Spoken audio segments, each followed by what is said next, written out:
السلام علیکم ورحمۃ اللہ وبرکاتہ۔ آج کا ہمارا ٹاپک ہے حضرت لقمان حکیم کے بارے میں۔ حضرت لقمان حکیم یا تو اللہ تبارک و تعالیٰ کے نبی تھے یا اللہ تبارک و تعالیٰ کے برگزیدہ بندے تھے، لیکن جو تھے ہمارا ان پہ ایمان لانا، مطلب ان باتوں پر ایمان رکھنا یہ لازمی اور ضروری ہے۔ اور اللہ تبارک و تعالیٰ نے پوری سورت لقمان کے نام سے نازل فرمائی قرآن مجید کے اندر، اور اسی طریقے سے حضرت لقمان حکیم کی نصیحتوں کے بارے میں خالق کائنات نے جگہ جگہ پہ ارشاد فرمایا، اور اسی طریقے سے خالق کائنات نے ان کی جو نصیحتیں تھیں اس کو بھی کلام مجید کے اندر بعض جگہوں پہ کوڈ فرمایا، اور اس میں سے جو سب سے پہلی نصیحت تھی وہ یہ تھی کہ حضرت لقمان حکیم نے اپنے بیٹے کو نصیحت فرمائی تھی یا وصیت کی تھی کہ آپ نے اللہ تبارک و تعالیٰ کے ساتھ کبھی بھی کسی کو شریک نہیں ٹھہرانا۔ تو اسی نسبت کے ساتھ ہم آپ کے سامنے حضرت لقمان حکیم کی کچھ نصیحتوں کو بیان فرمائیں گے جو انہوں نے اپنے بیٹے کو کی تھی، اور اس کو ہم مختلف سیریز میں لے کے چلیں گے۔ ہو سکتا ہے اس پہ 4 ویڈیو بن جائیں یا 2 ویڈیو بن جائیں، تو انشاءاللہ العزیز لازمی طور پہ مکمل طور پہ ہم آپ کو حضرت لقمان حکیم کی جو 100 نصیحتیں ہیں اپنے بیٹے کو کی گئی ہیں، ہم ترتیب بالترتیب آپ کو بیان کریں گے۔ اور اگر آپ اس کو سننے کی صلاحیت رکھتے ہیں اور آپ خواہش مند ہیں تو اس ویڈیو کو آخر تک لازمی دیکھیے گا، انشاءاللہ العزیز آپ کو بہت زیادہ فائدہ حاصل ہونے والا ہے، اور انشاءاللہ العزیز آپ اپنے اندر ان نصیحتوں کو سن کر آپ اچھا فیل کریں گے۔ اگر آپ ہمارے یوٹیوب چینل پہ نئے ہیں تو ہمارے چینل کو سبسکرائب کیجئے گا، اگر ویڈیو اچھی لگے تو اس ویڈیو کو لازمی طور پہ لائک کیجئے گا۔ تو پہلی جو نصیحت تھی اپنے بیٹے کو، آپ نے فرمایا کہ اللہ تبارک و تعالیٰ کی معرفت حاصل کرو اور اسے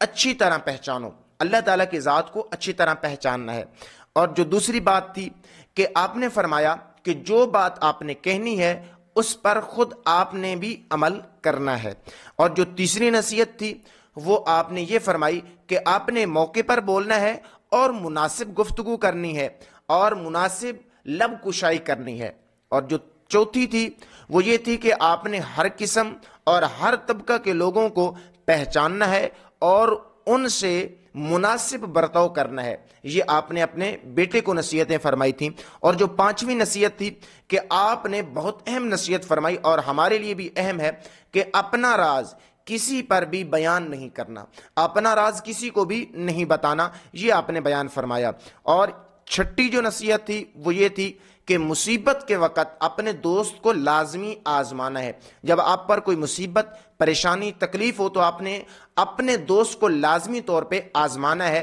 تاکہ پتہ چلے کہ دوست ہے کہ نہیں ہے۔ اور جو 7ویں نمبر پر ہے کہ دوستوں کا امتحان فائدہ اور نقصان دونوں صورتوں میں لینا ہے، کہ فائدہ کس وقت پہنچا سکتے ہیں اور نقصان کون سے وقت میں پہنچا سکتے ہیں۔ اور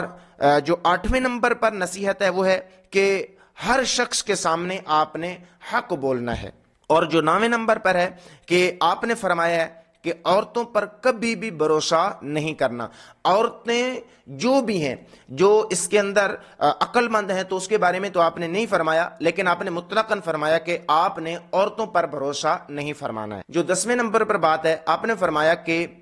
عورتوں اور بچوں پر اپنا راز کبھی بھی بیان نہیں کرنا، کیونکہ وہ کسی نہ کسی طمع یا لالچ کی وجہ سے کسی نہ کسی دوسرے شخص کو بیان کر دیں گے آپ کا راز، تو اس سے آپ شرمندگی اٹھانا لازم ہو جائے گی۔ اور جو 11ویں نمبر پر ہے، آپ نے فرمایا کہ جس راہ کو آپ جانتے نہیں ہیں کسی شخص کو اس کی رہبری نہیں کرنا، یعنی وہ راستہ نہیں بتانا اور نہ ہی اس کے بارے میں کوشش کرنی ہے، کیونکہ آپ جانتے نہیں ہیں تو آپ بتائیں گے، ہو سکتا ہے وہ کسی گڑھے میں چلا جائے یا کسی مصیبت میں مبتلا ہو جائے۔ تو جو چیز آپ نہیں جانتے اس کی رہبری کی کوشش نہ کیجیے گا۔ جو 12ویں نمبر پر ہے، آپ نے فرمایا کہ آپ نے جو بھی کام کرنا ہے اس کو سوچ سمجھ کر اور فہم و فراست کے ساتھ کرنا ہے۔ اور جو 13ویں نمبر پر ہمارے پاس ہے، آپ نے فرمایا کہ آپ کے جب بچے ہوں گے تو آپ نے ان بچوں کو تیر اندازی سکھانی ہے اور گھوڑ سواری لازمی طور پہ آپ نے اپنے بچوں کو سکھانی ہے۔ اور جو ہمارے پاس 14ویں نمبر پر ہے،